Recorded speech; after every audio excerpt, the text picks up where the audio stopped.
Hi everyone, welcome back to my channel. Today I'm excited to share my personal experience with a brand new Samsung Galaxy S25 Ultra, and I'm putting it head to head with the last year's Galaxy S24 Ultra. I've spent a couple of weeks with this new S25 Ultra, and I'm here to break down what's new, what's improved, and whether it's worth upgrading. So let's start it. The first thing that struck me about the S25 Ultra is its refined design. It's built with a sleek titanium grade 5 frame and Gorilla Armor 2 glass on both the front and back, giving it an extra touch of durability and style. Measuring just 8.2 mm in thickness and weighing 218 grams, the S25 Ultra feels noticeably slimmer and lighter compared to S24 Ultra, which comes in at 8.6 mm thick and around 233 grams. While these differences might seem subtle on paper, when you hold it, the S25 Ultra just feels more comfortable and premium. Both models feature a dynamic LTPO AMOLED 2X display with a 120Hz refresh rate and a stunning 1440 by 3120 pixel resolution. The S25 Ultra boasts a slightly larger 6.9-inch screen versus 6.8 inches on the S24 Ultra, and a peak brightness of up to 2600 nits with an improved anti-reflection coating. Whether you are scrolling through your feed or binge watching your favorite series outdoor, every image comes to life with incredible clarity. And don't worry about everyday mishaps. Both phones share the same IP68 dust and water resistance. The S25 Ultra is powered by Qualcomm latest Snapdragon 8 Elite chipset built on 3nm process, while the S24 Ultra runs on Snapdragon 8 Gen 3 with a 4nm process. Both chips are for Galaxy versions, tuned for the extra bit of performance, but the numbers really tell the story. So on your screen you can see the different benchmarks and their results, so you can decide by yourself. So as you can see on your screen, the benchmark scores shows that S25 Ultra is performing roughly 44% better compared to the last year's S24 Ultra in all different benchmark results, and it does really show when you are using apps, playing games and stuff. So beyond raw performance, there is a neat twist in the memory department.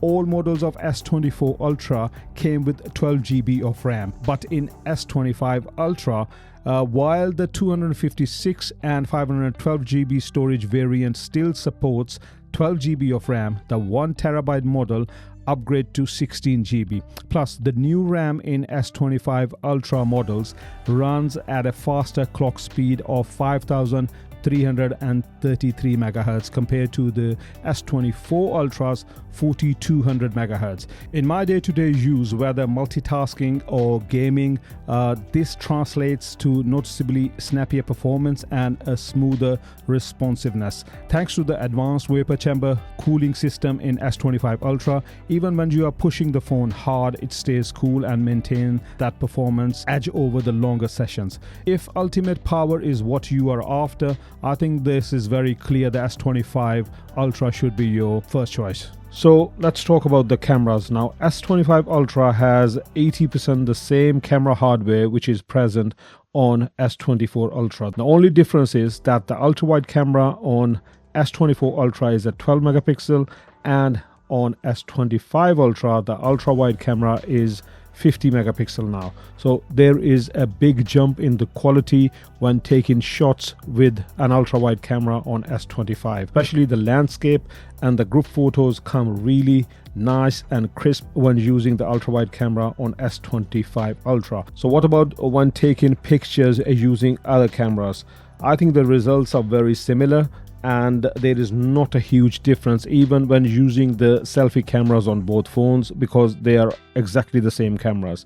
Now, where the S25 really leaps ahead is the video department. I think it's far superior compared to the S24 Ultra.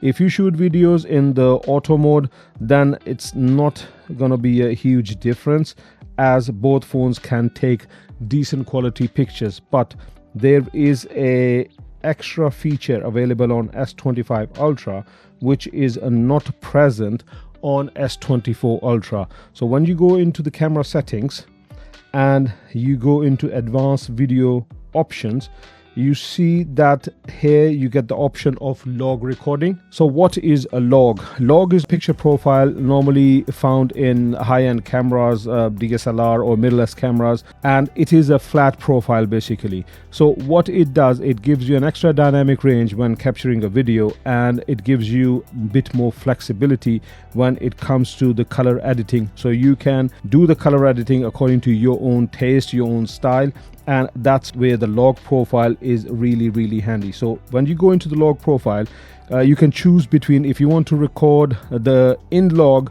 using the pro video mode, or you want to use the log profile while using a pro video and the regular video. Now I'm in a regular video mode, and you see there is an option here for the log, but in my opinion you should not use a log when recording in a regular video mode, because you don't have the extra control on your video. You don't have video assist tools available in this mode, and you don't have the exposure and ISO control and also white balance in this mode. So what I recommend, you go in a pro video mode. You can go into the pro video mode in S24 Ultra as well, but here you get the log option. On S24 Ultra you don't get the log option. In the pro video mode, both phones give you the option to control the shutter speed, ISO, the focusing thing, gives you the white balance, gives you about the mic as well. I'll talk about the audio a bit later on, but that's what it gives you. But the way the things really change is, first it gives you the log option, and now you can also, you turn on the log and you can also go into the exposure monitoring tools, and it gives you the option for, if I'll click here, zebra, so you can adjust the zebra values. Where do you want to keep them? If you are used to DSLRs or mirrorless cameras, proper video cameras, you know what the zebras are.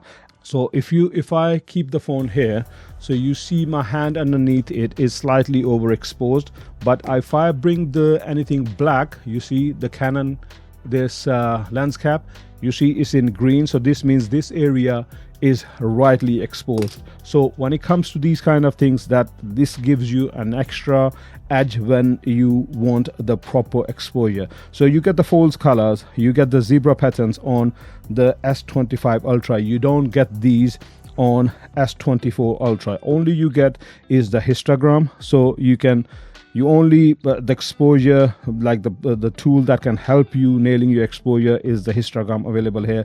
Nothing else is here. So this is the 7-second video. I took it using the Samsung log profile. Now as you can see, it's a very flat video. The colors are very flat, they're muted. So if you don't really want to move this footage into a separate editing software on your laptop or on your phone, the best thing is Samsung has provided you with a LUT, the color LUT within the gallery software. So what you need to do, you just need to swipe up and it'll give you the correct color. So you press that one.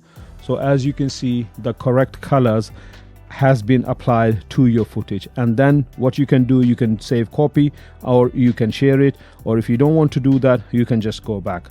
So this is, I think, very neat. It can be very handy, especially when you are trying to capture something in a dark or in very bright areas where you need an extra bit of dynamic range.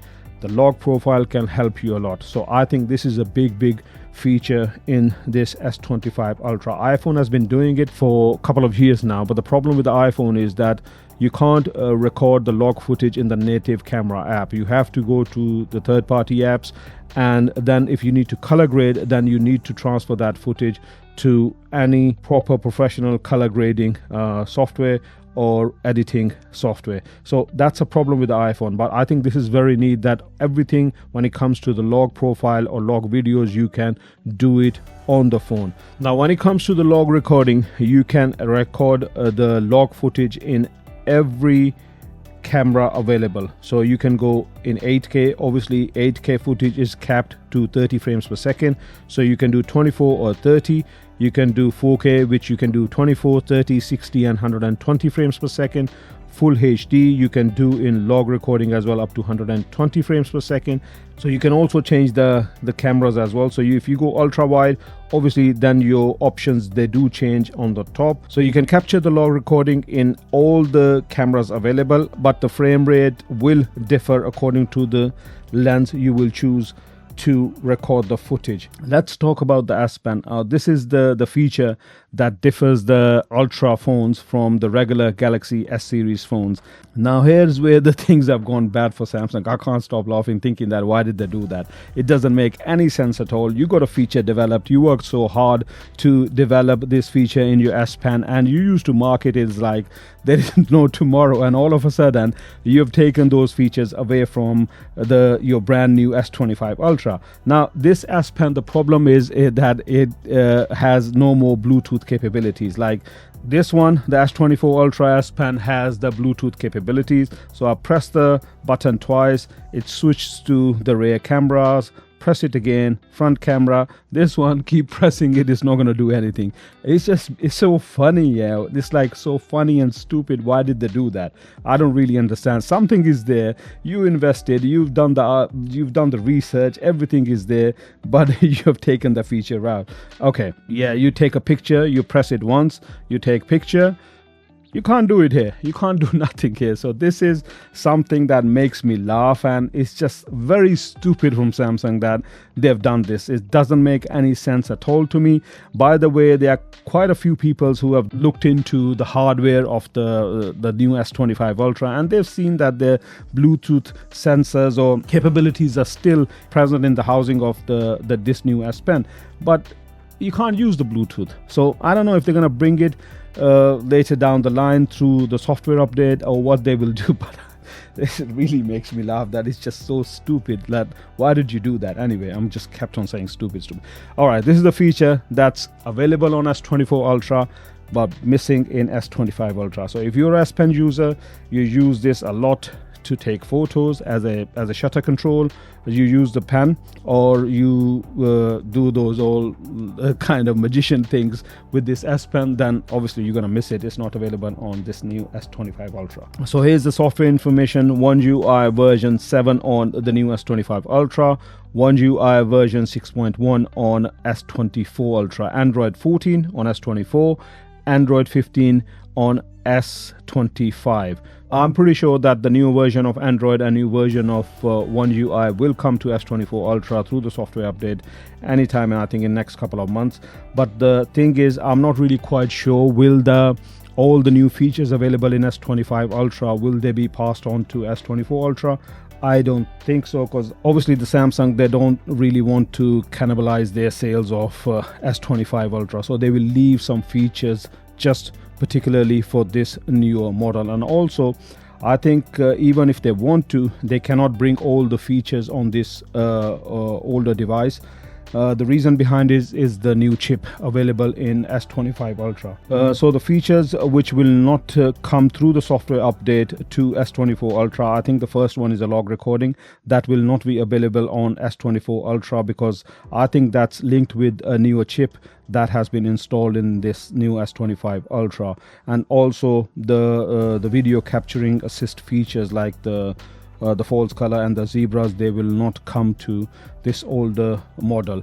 Other than that, I think the features that will be linked with the Gemini, Google Gemini, I think they will be available on S24 Ultra. It's going to be a bit of a difference when it comes to doing AI things quicker, because obviously this has a faster chip, the S25 Ultra, with a better neural engine. So I think this will be able to do things slightly faster compared to S25 Ultra when it comes to the AI related tasks. But so other than that, I think you will get all the new security patches and Android updates for next 6 years on S24 Ultra and for the next 7 years on S25 Ultra. Now, battery and charging. Both S24 Ultra and S25 Ultra are equipped with 5000 mAh battery.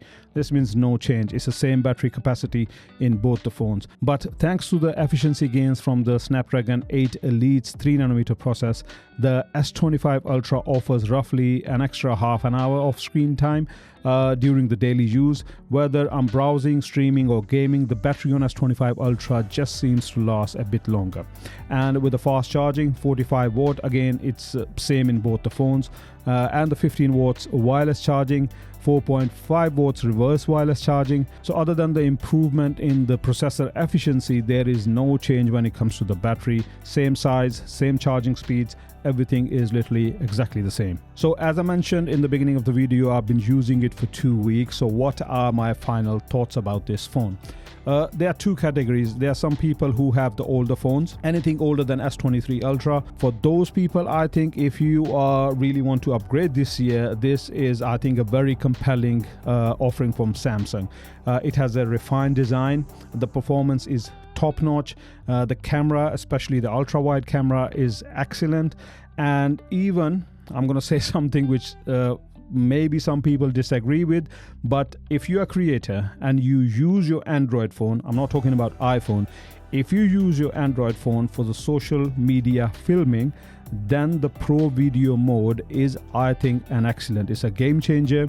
The controls it gives you within the native app, remember that you don't get these controls in Apple's native app. You have to install a separate app.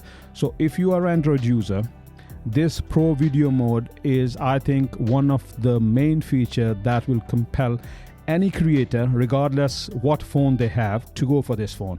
So what about the regular S24 Ultra owner? So if you own S24 Ultra and you really like your device, you don't use your phone to film high quality videos, you don't use your phone to do a lot of AI things, then I don't think that S25 Ultra will bring anything new to the table if you go for that. The reason behind it, that S24 Ultra is good enough to take decent photos and videos in auto mode, has the same screen as S25 Ultra. The battery capacity and charging capabilities are exactly the same in both phones. So I don't see what benefit S25 Ultra will bring on table if you'll go for it. And S24 Ultra is kind of giving you everything. And remember that S24 Ultra will be updated very soon, and you will get, I'm not saying all the features available in S25 Ultra, but you will get roughly 80% or 80-85% of the features available in S25 Ultra through the software update in S24 Ultra. In which category you fall in? Are the new features of S25 Ultra enough to tempt you into an upgrade, or you stick with your trusty S24 Ultra? Drop your thoughts in the comments below. I do love to hear from you. If you enjoyed this review and comparison, please hit that like button and subscribe for more honest, personal tech insight and updates. Thanks so much for watching, and I'll catch you in the next video. Take care. Bye bye.